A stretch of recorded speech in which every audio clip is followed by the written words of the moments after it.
This is Radio Now 95.3 FM. Come for the news, stay for informed conversations.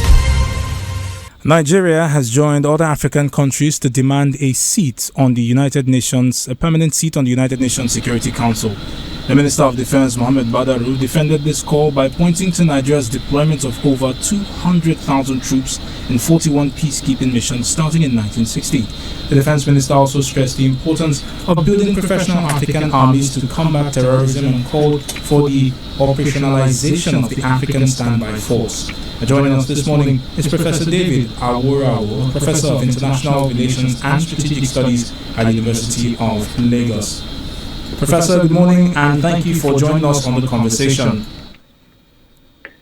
Thank you for having me and good morning to listeners. Right. So this call for African representation on the council has been on for a while. What are the chances that Nigeria will be the country chosen? Yeah, the chances are bright. Ordinarily, there is not supposed to be a contest as to whether Nigeria would be among the countries or not.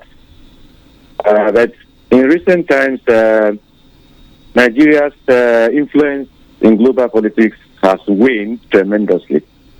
That is why there is not a debate as to whether if one slot is allotted to Africa, Nigeria will get even 2 slots. Egypt is a contender in the north, Africa is a south. Nigeria is a contender in the west. Like the minister said, yes, no country comes near Nigeria in terms of contribution to peacekeeping and other activities of the United Nations. Of all these countries I've just mentioned, the front runners, Egypt, South Africa. But Nigeria's influence in the world has reduced tremendously in recent times, and that is why there is a debate as to whether Nigeria will be one. If one is picked, whether Nigeria will be one, or if 2 are allotted, whether Nigeria will also be one of those 2. Professor, we have to look at Nigeria's security challenges as part of whether it would impede Nigeria's chances at that seat, whether 1 seat or 2 seats. Because the other countries you mentioned, Egypt in the north, South Africa in the south, they're not facing the kind of security challenges that we are facing. Do you see it as an impediment? Certainly. The United Nations system, and even NATO itself as well, and even the EU, one of the things they consider is stability and the extending insecurity issues in Nigeria, which has continued to, by the way, persist, especially since 2010. It will be a major factor because the security challenges, mean that the country is not as stable as what we want. And, of course, those other countries interested in, being, permanent members will also likely make some reference to it. And, of course, the United Nations system is not oblivious of the security challenges Nigeria faces. So it will certainly be a factor in whether Nigeria becomes one of the permanent members of the UN Security Council or not. But looking at the makeup of the UN Security Council, you still have the permanent members of that council. You still have members there who are involved in conflict. Russia has been involved in conflict in Ukraine for a while. Is it possible that Nigeria, given its landmass, the numbers of people within it, as well as our history of being at the forefront of peacekeeping missions, both African peacekeeping missions and the United Nations peacekeeping missions, is it possible that our security challenges could be outweighed by our past achievements and by our strategic location in Africa? It is not that the security challenges would automatically disqualify Nigeria.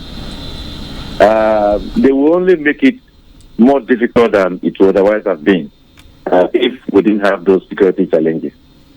Besides, globally, there are countries, irrespective of whatever problems they have, that will normally feature in any global institution.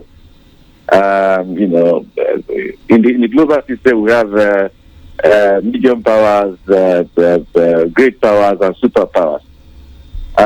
Those great powers and superpowers normally would feature prominently in any international institution that they are qualified to be a member of, even if they have security challenges. Nigeria does not belong to that class. So what those countries have that will make them to qualify, whether they have security problems or not, Nigeria does not have that. So when we measure power, the indices of power, Nigeria only has a couple of them. These countries have almost all. And so these countries will still make it, whether they have security problems or not. But Nigeria, of course, because of other factors, security challenges make it now more difficult, to qualify if we are talking about permanent membership of the United Nations Security Council. But it is not that the challenges will make Nigeria not qualify. No, it won't disqualify Nigeria. It will only make it a bit more difficult than it would otherwise have been.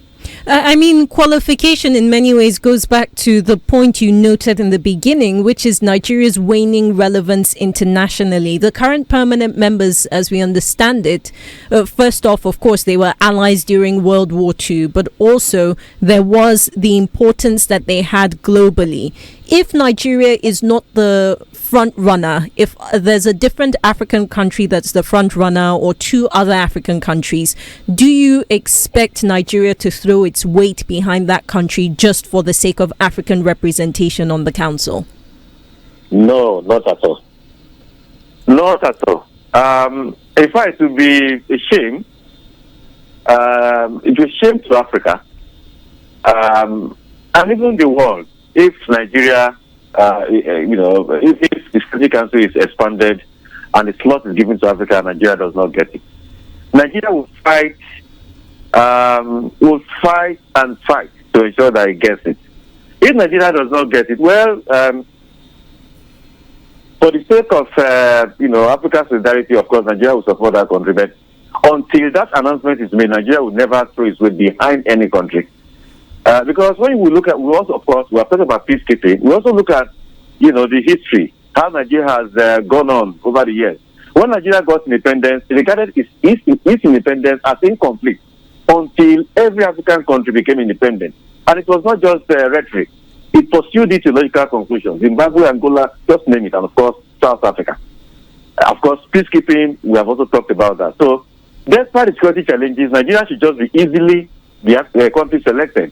But of course, we know how international politics plays out. So, until the announcement is made, Nigeria will never ever throw its way behind any African country. But of course, if the announcement is made for the sake of African solidarity, Nigeria will likely support whoever emerges. Professor, thank you very much for your time and your expertise on this conversation.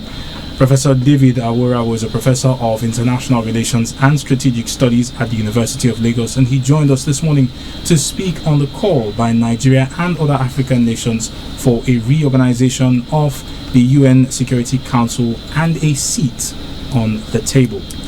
You're still on to Radio Now 95.3 FM Lagos. In just a few moments, we'll be turning to the markets to take a look at the prices of goods and services on Naira and Kobo. Do stay with us. We are intentional about the stories we tell and the language we use in telling them. Intentional about the people we speak to. And while this is Radio Now 95.3 FM. Come for the news, stay for informed conversations.